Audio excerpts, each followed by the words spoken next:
So now we're going to look at part 3 of the 1950s. We're going to focus on primarily women and people of color, or I think I have it, the title is Women and Minorities. So let's get into that right now.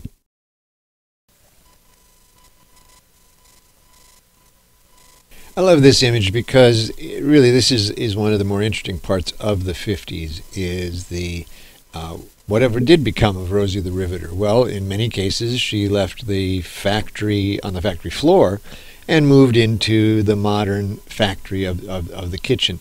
And if you remember when we talked about the 30s and 40s, we talked about how most middle-class families, and even going all the way back in the 1880s, 1890s, so up to this point in our history, middle-class families tended to have some type of domestic help. It might be a part-timer to come in and help with the cleaning. It might be a live-in cook, bottle washer, maid, whatever. Could be a nanny. However, coming out of World War II, we have lots of new labor-saving devices. And what these labor-saving devices do is they eliminate the need in most families to hire domestic help. And what happens is that the women now have full responsibility for the raising of the children and for keeping the house to immaculate standards and all that stuff. So essentially, these new machines, these types of automation with stoves and dishwashers and washing machines and dryers. These are essentially robots. They're doing what people used to do. Vacuum cleaners. You don't have to sweep anymore, and you don't have to use a hand pump. The original vacuum cleaners were hand pumped, like a bicycle pump with a bag on it. And so we see this shift from, yes, they're working full-time during the war, they come out and they go into what we refer to often as the second shift for those people who work outside the home. They also work a full shift in the home. But, you know, yeah, boomer, here we go. This is really what we're talking about here, and this is this massive birth spike that happens after the war. You can see the numbers begin to spike in 1945, and they go practically straight up between 1945 and 1946, continue up, not quite as steep until 47, and then begin to drop. And we continue to see a high birth rate right up and through the early 60s. So that's the group that we refer to as the baby boomers, and this is why there's just a massive number of births during that time. Time magazine once said that in the 50s that the one thing that the American woman does better than any other woman anywhere on the planet is make babies. Yeah, that's why the 50s were great for white males. Not necessarily so great if you were a person of color or if you were female. I love this, and I could show you dozens of ads like this that essentially keep the wife in a subservient position to her husband. That she has to be pretty, she has to be clean, she has to be neat, she has to be willing to provide whatever services that the husband wants, all the time keeping the house clean, keeping the kids clean, keeping everybody going. So hey, try PEP. Speed works. Mother's little helper.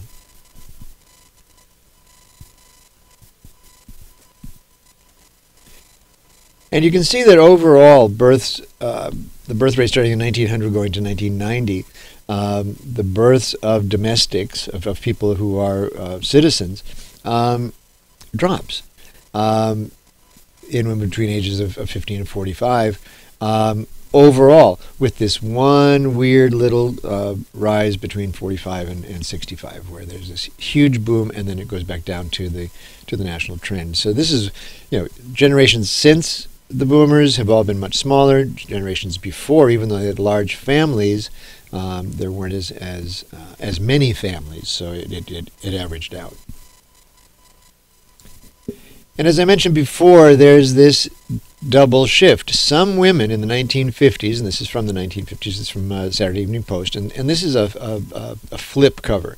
The cover is what you see on the left half of your screen that says Saturday Evening Post on it. And then the other part is actually folded inside and is the back of the cover. And if you look at the part that's on the front, you see she's sitting at her desk. It's cluttered. It's got all kinds of work piled up on it. And all she wants to do is go home and sit with be with her husband and be domestic and do the dishes and enjoy living at home. That's the dream when you're at the office. Then you get home, and it's just the opposite. You dream of being at your desk with everything nice and neat and tidy, and you be in control of everything, as opposed to living in your house where you got kids screaming at you, you got husband going, "Bring me a beer, woman," and all of that crazy stuff. And so it's this double standard, and what we refer to as the double shift, because women who work an 8-hour day generally go home and work an 8-hour day at home. And statistically, we've done all kinds of studies since the 1950s. It's still less than 60% of men in committed relationships participate in things like house cleaning and doing the dishes and vacuuming and childcare and those types of things. So although we've made progress, women still end up having to outwork men 2 to 1.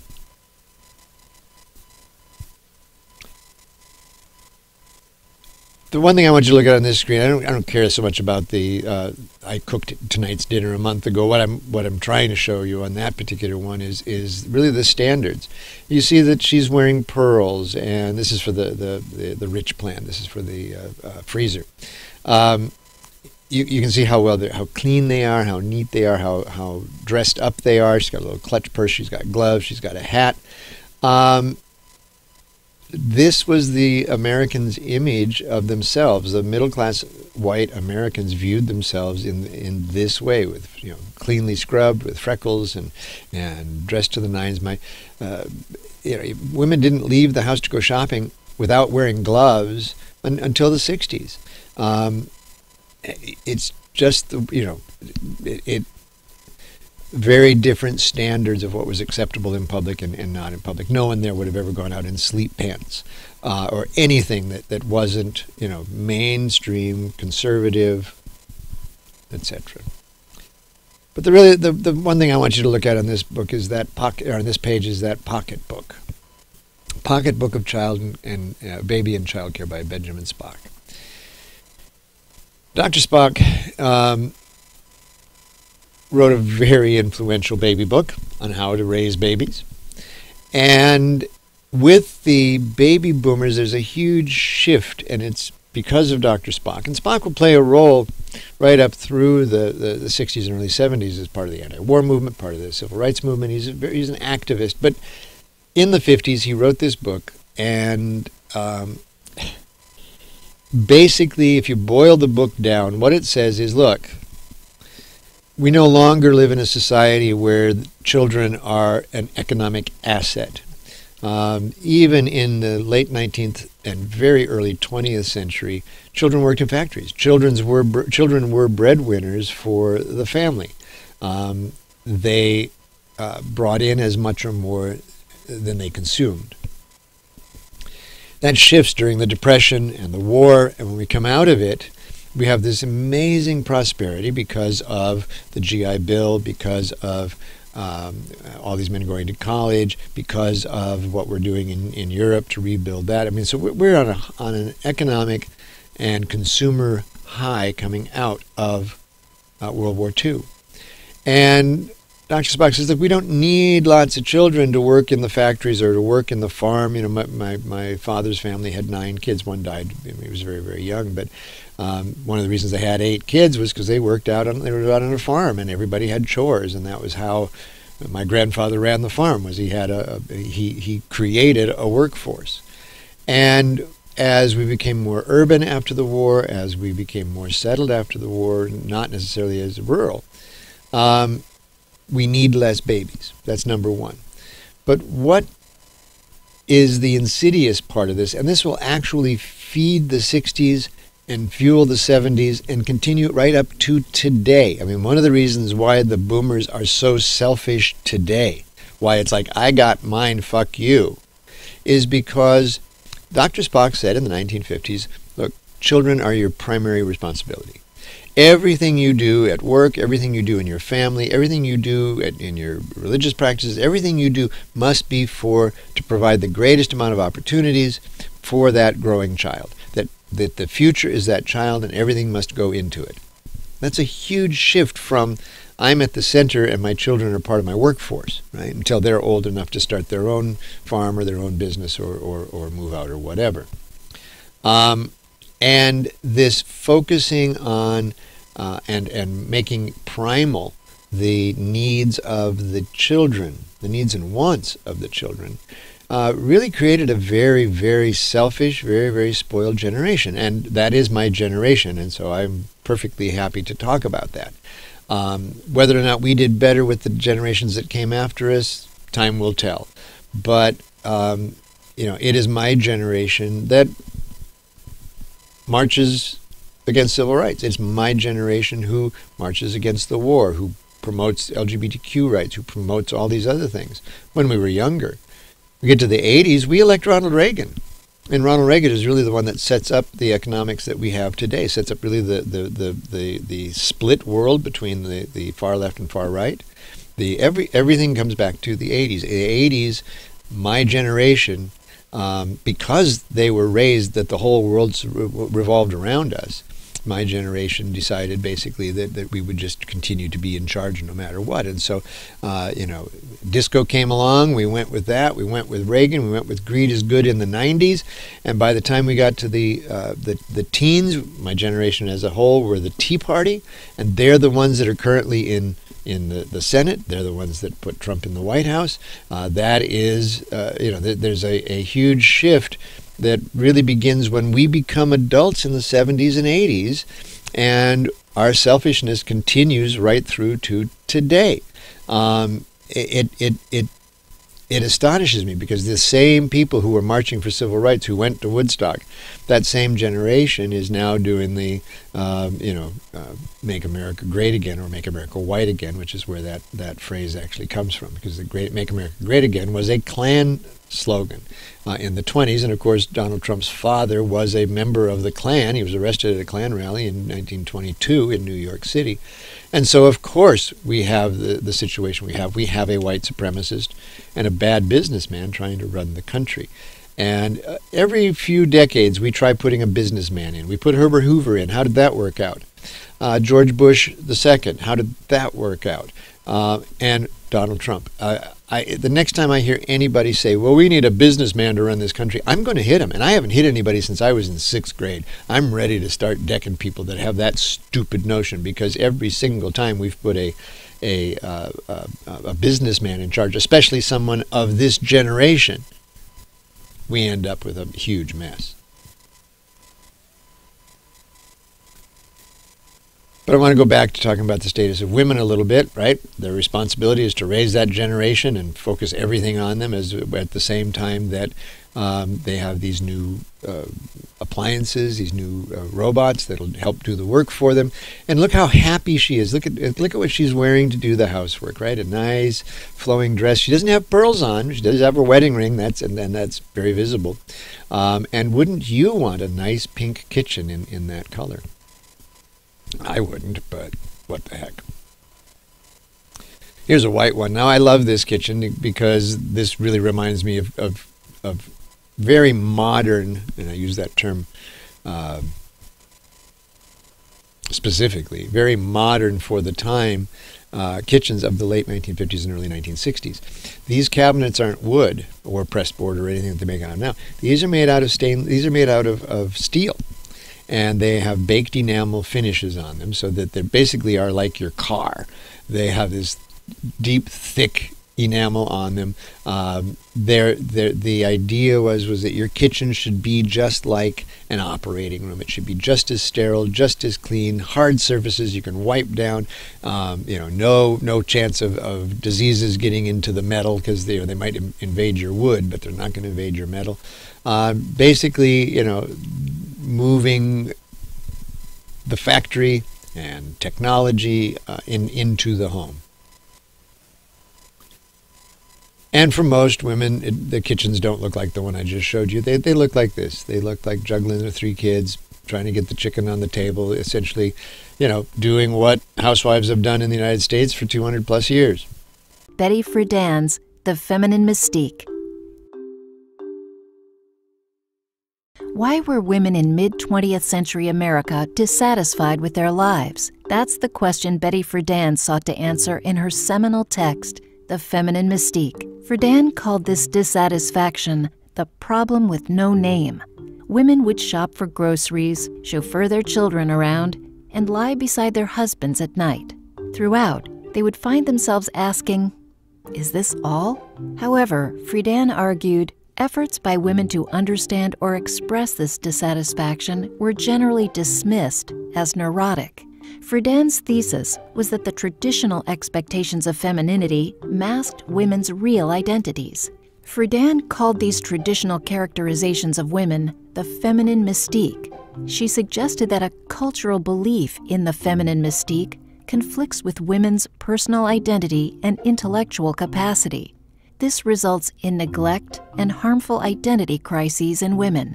Friedan also criticized Freud's notion that this crisis was penis envy.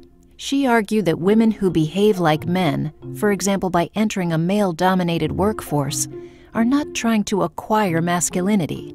Instead, they're seeking to find their own personal identity while rejecting the feminine mystique idea of women as housewives. Friedan concluded by encouraging women to fight against the feminine mystique. She argued that women should cultivate their true identity and intellectual capacity through meaningful employment. To get a clearer insight into Friedan's analysis, let's consider an example. Penny is a secretary to a powerful businessman in 1960s New York. Her boss expects her to be charming and well-dressed, or in other words, to live according to the feminine mystique. Penny's boss has no expectations about Penny's intellectual capability, but internally, Penny understands the complexities of how the business functions. She wishes to make a contribution to key decisions or even run the business herself. She begins to get frustrated in her job, as all it requires is to fit the external expectations of men. This dissatisfaction is Friedan's problem with no name. Friedan's advice to Penny would be to find employment which encourages her intellectual capacity and personal expression. The feminine mystique was a significant milestone in the beginning of second-wave feminism. This was a movement from the 1960s to the 1980s, which spurred on the entrance of women into the workplace. Well, the role of women in the 1950s is impacted greatly, especially by the machismo, the miscegenation of white males at the time. But even worse off than middle-class white women, and of course poor women are in dire straits at this point, but are in worse shape are people of color. This happens to be one of those separate but equal schools that you hear so much about from the period of Jim Crow. This is a rural schoolhouse. There are 6 grades in this one classroom. You can see about 2/3 of the room from where the camera is positioned. That young woman standing up in the middle of the room back there, by the kind of at the same level as the potbelly stove, that's the one instructor, and she has to provide education to all of these children, many of whom don't even have desks. You see that some of the ones in the front have a place to actually write because they do have real desks. In the back, they only have chairs. This is what separate but equal was. And so when we talk about the impact that that segregation had on African Americans, you can see why it became really an horrendous period of time for most people of color. Here you see 3 nice young crackers with their signs. Different generations have different things that they're interested in. Many young white preppy students in the 1950s and 60s dealt a lot with issues of race and ethnicity, mostly echoing their racist parents. But yeah, there was a time when this was the acceptable response, not the opposite. At some point in their school careers, almost every American student is taught about Brown versus the Board of Education. But who was Brown? What was this famous court case about? In the first half of the 20th century, throughout the United States, segregation was the law of the land. Schools, as well as other public institutions and businesses, were commonly segregated on the basis of race. This had been upheld in the Supreme Court case Plessy v. Ferguson. Linda Brown was an African-American third grader who attended Monroe Elementary School in Topeka, Kansas. This was the all-black school she was required to attend because of the segregation laws in place at the time. To reach her school each morning, she had to walk 6 blocks to reach the bus stop before traveling by bus another mile to reach her destination. Meanwhile, Sumner Elementary School, an all-white school, was only 7 blocks from her home, but she was not allowed to attend it because she was African American. Her father, Oliver Brown, attempted to enroll her in Sumner Elementary. After he was refused, he took his case to court. He was actually one of several parents who filed a class action lawsuit against the school board of Topeka, Kansas.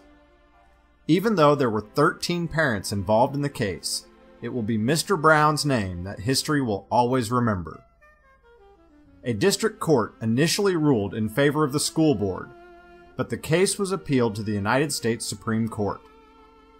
The parents' case was argued by Thurgood Marshall, who later went on to become a Supreme Court justice. The case was heard in front of the court for the first time in the spring of 1953. The justices were unable to reach a decision and asked to hear the case again in the fall. The court's final ruling was unanimous. By a 9-0 vote, the justices determined that the state laws which created separate schools for African Americans were unconstitutional, stating that these laws violated the Equal Protection Clause of the 14th Amendment. Newly appointed Chief Justice Earl Warren wrote the court's opinion over the case. This was a landmark Supreme Court decision and major victory for the civil rights movement. Even though this decision set the stage for integration to take place, it would be many years before it was seen in reality. Topeka schools began integrating as early as 1953, but would not see full integration until 1956. This issue was actually addressed by the court in 1955.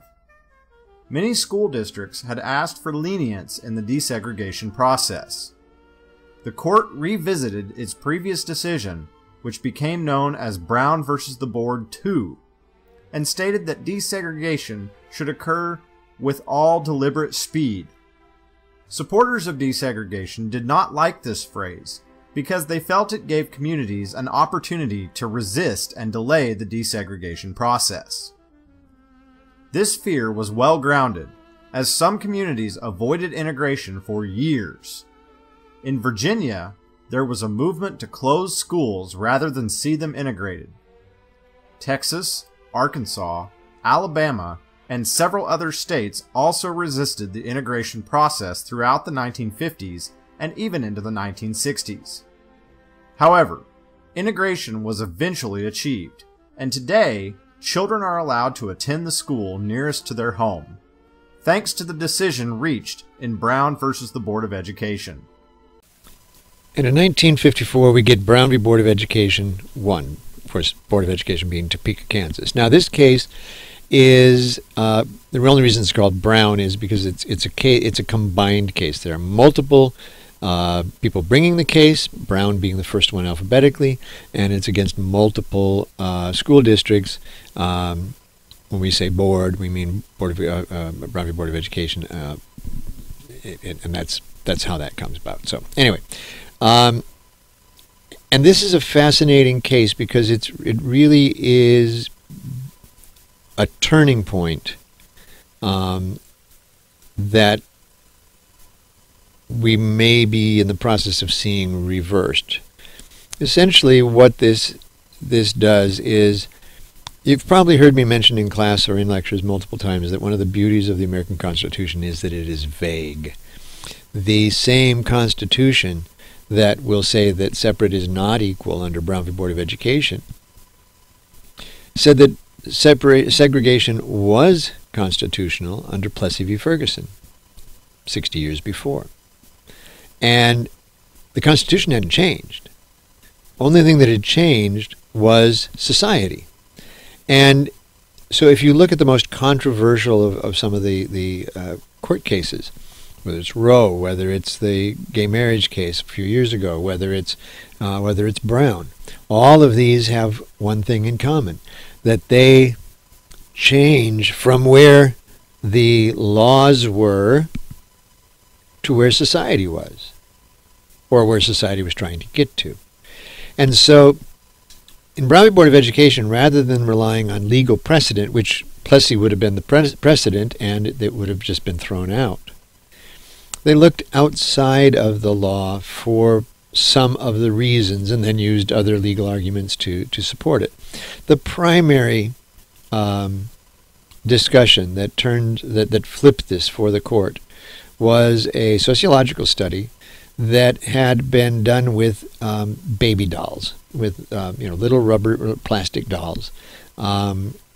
They made two sets of dolls, one quote-unquote flesh or pink-colored skin, blue eyes, blonde hair, little blue gingham dress, whole 9 yards. And then they made an African-American version of that same doll, brown skin, black hair, brown eyes. The molds were identical. The clothing was identical. And they would bring in a white child at various ages, school-age children, and they would say, which one is the smart doll? And the white kids all picked the blonde one. Which one's the mean doll? And the white kids all picked the black one. Which one's the stupid doll? And the white kids picked 100% the black one. Then they brought in the black kids, and they said, which one's the smart doll? And they pointed to the white one. They said, well, which one's the mean one? And they pointed to the black one. Which one is the nice one? They pointed to the one with blue eyes and blue hair, or blue hair and yellow eyes, I don't know.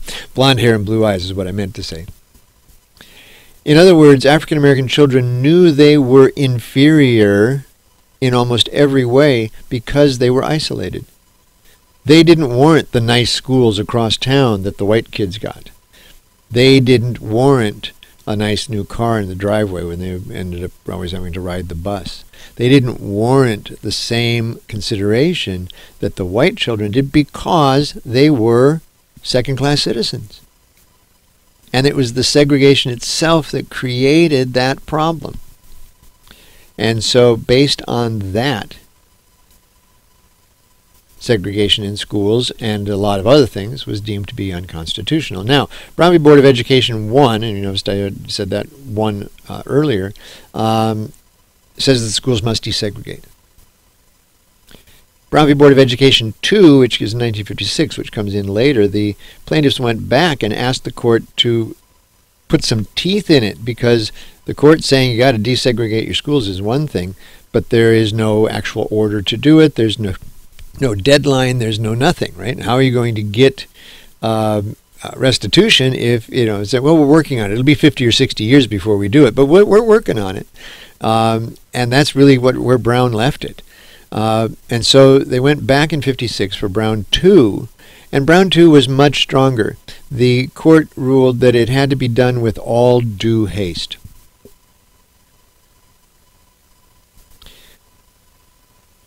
By 1971, and we'll talk about that when we get up a little bit farther, of course, it's essentially watered down to the point it makes no sense. What ultimately happened, initially, by 70s, the court actually orders schools to desegregate. And they set up formulas to try to make their desegregation uniform across the board. So if you had a 10% of your population was of African descent, then you had to have 10% African American representation in every school in your district. Well, what happens if a family moves out, especially if it's a big family, or if new families move in, or there are other migratory changes throughout the year? That changes those measurements, and they have to keep being reassessed and reassigned, and it is a jumble. And you get brothers and sisters going to 4 or 5 different schools instead of riding the bus together and going to a single school.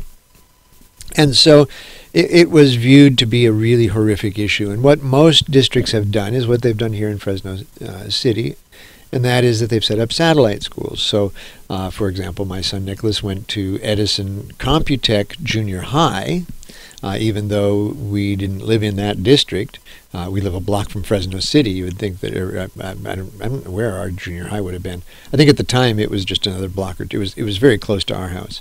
But he went to junior high out in Edison because it was a magnet school. It was to bring students into a neighborhood to change the makeup of the school. And we do this with Bullard Talent. We do this across the board. Fresno City has the Fresno High has the baccalaureate program, International Baccalaureate, the IB program, and a lot of the schools have these programs that draw students from across the district and even the numbers out some.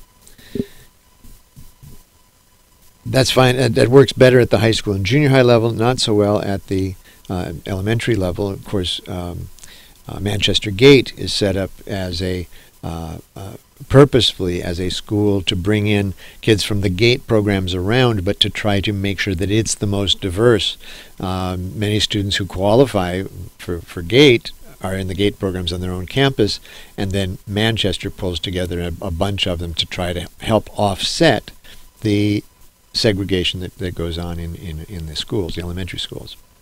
One little bit of thought, something I want you to consider as we go forward. Statistically today, across the country, almost 100%, we can say that our schools are more segregated today than they were in 1954 when Brown ruled that our schools must desegregate. Let me say that again. Our schools are more segregated today than they were in 1954, 1956, and 1971.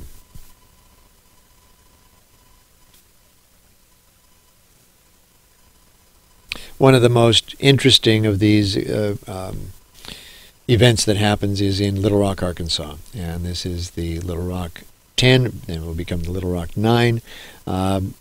Little Rock wanted to integrate its Central High to try to be compliant. And so they picked the top 10 students, 5 girls, 5 boys, and transferred them in. The first few days of the semester of the school year were so bad that the president had to send in, this is the 101st Airborne Division. This was basically our special ops at the time. These guys are armed with live bullets. They have assault-style weapons. These guys are here to shoot people if they need to. In fact, people are shot in the riots that happened the first few days of school, not by the Guard, this isn't the Guard, this is the actual U.S. Army, but by other citizens. And so every morning for the entire school year, the originally 10, then the 9 children would congregate at an undisclosed location, and they changed it up on a regular basis, where they would be loaded into 2 large cars, and then in front of those 2 large cars was a Jeep full of soldiers with machine guns, and behind those 2 cars was a Jeep full of soldiers with machine guns. And every morning they escorted these 10s and then 9 children to the school, and then each student was assigned a soldier with an M1 carbine, and that soldier took that student, walked that student to every single class for the remainder of the school year. By the end of the school year, most of the students wanted the Army off, and they really didn't care whether they had black students on their campus or not. Again, it was the parents. They were the biggest problem. But the governor took care of it the next year. He just canceled all public school and gave vouchers to white families who wanted to send their kids to Christian schools. So Arkansas solved the problem of desegregating their schools by not having any schools. On the 4th of September 1957, a group of 9 black school children were prevented from entering the previously segregated Little Rock Central High School by the Arkansas National Guard that were acting on the orders of Governor Orville Forbes. The Little Rock crisis gained national attention and was only resolved when President Eisenhower intervened and sent troops from the 101st Airborne Division to protect the 9 students. The desegregation of American schools began after the United States Supreme Court declared it unconstitutional to segregate public schools on the grounds of race in the historic ruling on Brown versus the Board of Education in 1954. Little Rock School District declared its intention to begin integrating Little Rock Central at the start of the 1957 school year under the terms of something called the Blossom Plan, which had been drawn up by school superintendent Virgil Blossom. However, the governor claimed that there was a danger of tumult, riot and breach of peace and the doing of violence to persons and property if the black students who had enrolled were actually allowed into the school. Consequently, he ordered the National Guard to prevent them from entering, effectively overruling the Supreme Court and siding with the segregationers. Almost 3 weeks later, on September the 23rd, President Eisenhower issued Proclamation 3204 that ordered the National Guard to stand down. However, the order was ignored, and so Eisenhower removed control of the National Guard from the state and placed it instead in the hands of the federal government. The 101st Airborne Division was sent to Little Rock the next day, and on the 25th of September, the 9 students were finally able to enter the school for good. And finally, let's just kind of look at some numbers here to see how America was changing during the 1950s. In 1950, at the beginning of the 1950s, there were about 275,000 Mexican Americans. By the 1960s, that number almost doubles to about 444,000. The Bracero program, which we've talked about, began in World War II to offset a labor shortage. It continues right up into 1971. During the war, during World War II, about 200,000 entered through the Bracero program, so legally. Between 1951 and 1964, that number more than doubles, 450,000. I think I've mentioned that in 1959, the California Farm Bureau actually produced a documentary called Why Bracero? And it was to explain that until they could fully automate agriculture in California, look around, that we would continue to need what they referred to as stoop labor, essentially migrant labor from primarily from Mexico, in order to do the crops. By the 1960s, most Hispanics in California actually live in urban areas. Now, Fresno, Stockton, Bakersfield, those count as urban areas. They are large cities. And so do Los Angeles, San Francisco, San Diego, the entire Bay Area, the entire urban part of the central state.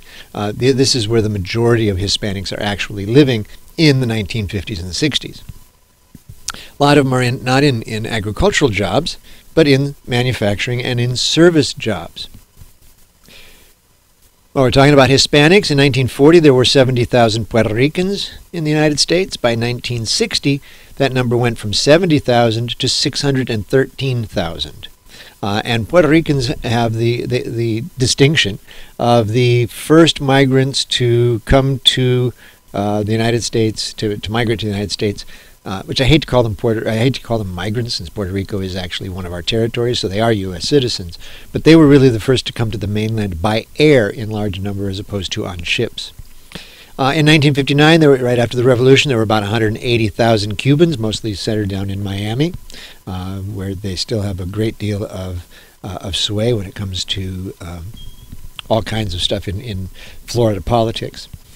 Looking at other groups real quick, war brides. That was the War Bride Act in 1954 that allowed for servicemen overseas who married overseas to bring their brides back. We saw a lot of this in World War II with British women.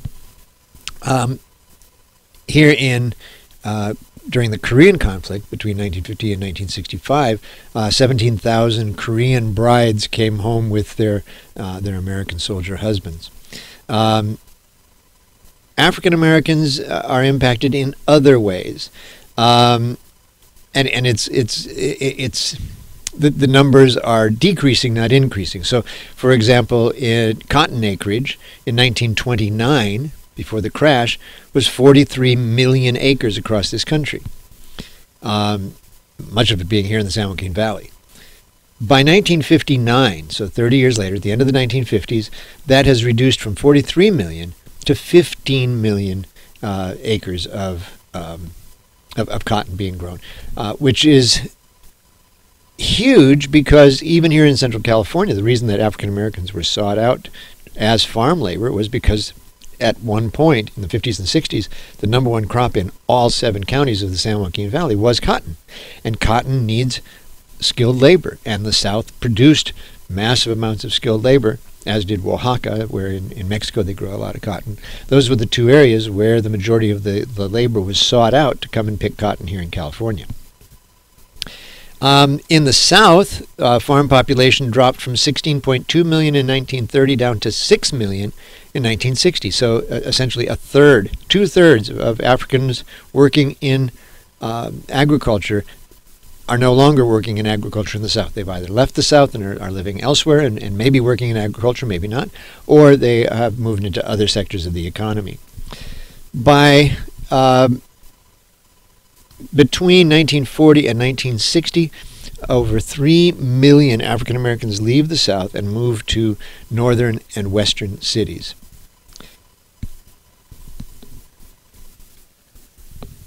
But even if you were poor and white, things were pretty rough at this particular point.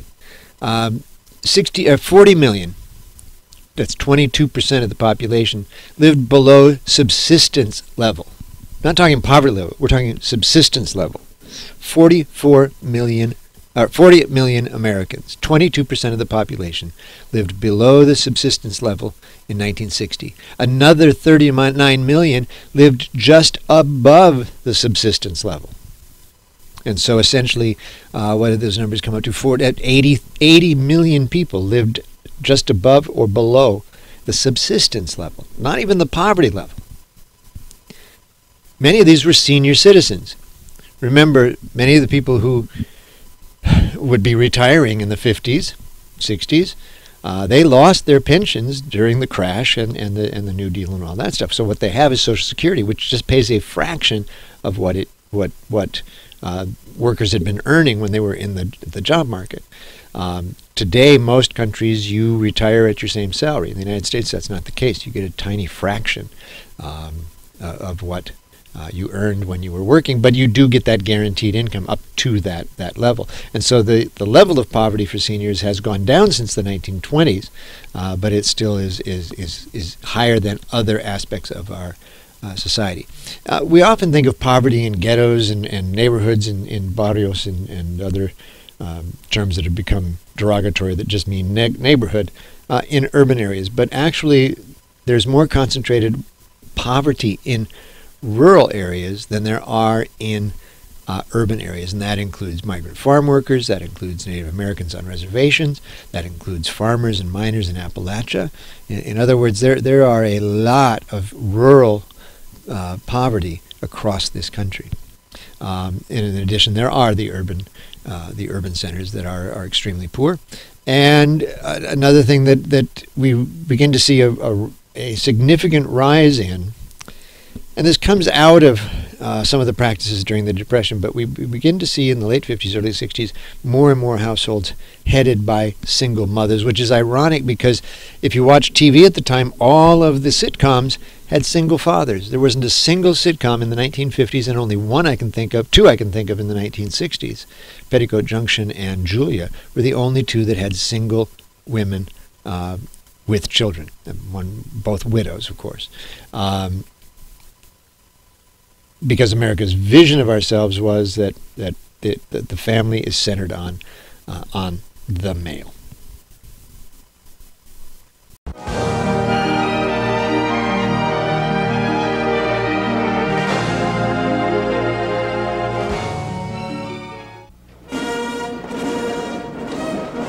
January 1st, 1959, Fidel Castro and his band of bearded revolutionaries overthrew the government of Fulgencio Batista.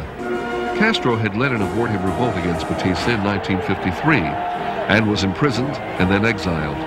He secretly returned to Cuba in 1956 with 81 followers. Against overwhelming odds, Castro and his guerrillas toppled the cruel and corrupt Batista regime. Initially, much of the world welcomed Castro's victory and regarded him as a patriot who would soon establish democratic rule. However, disillusionment spread when Castro made himself premier and began curtailing civil liberties and executing thousands of political enemies. In front of the presidential palace in Havana, nearly 1 million people, which is just about the whole population of this capital city, gathered at the bidding of their new leader, Fidel Castro. The summary courts-martial and executions of Batista followers have brought criticisms from abroad, especially America. Castro wanted to know how his countrymen felt on the subject, and the hysterical reception shows that Cubans would support just about anything he did.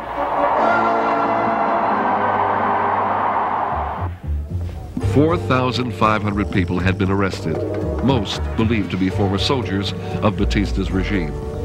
The public trials were held at Havana Sports Arena. Castro's government allowed freedom of the press, so the reporters were able to provide dramatic first-hand accounts. Rarely have newsreel cameras recorded such dramatic scenes in so explosive a setting. Major Sosa Blanco, 51, was accused of murder, torture, robbery. Reports written by correspondents rivaled fiction.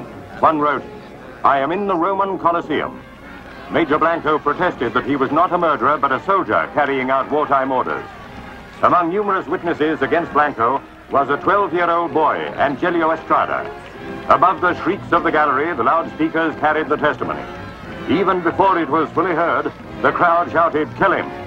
This was justice in Cuba, revolution style.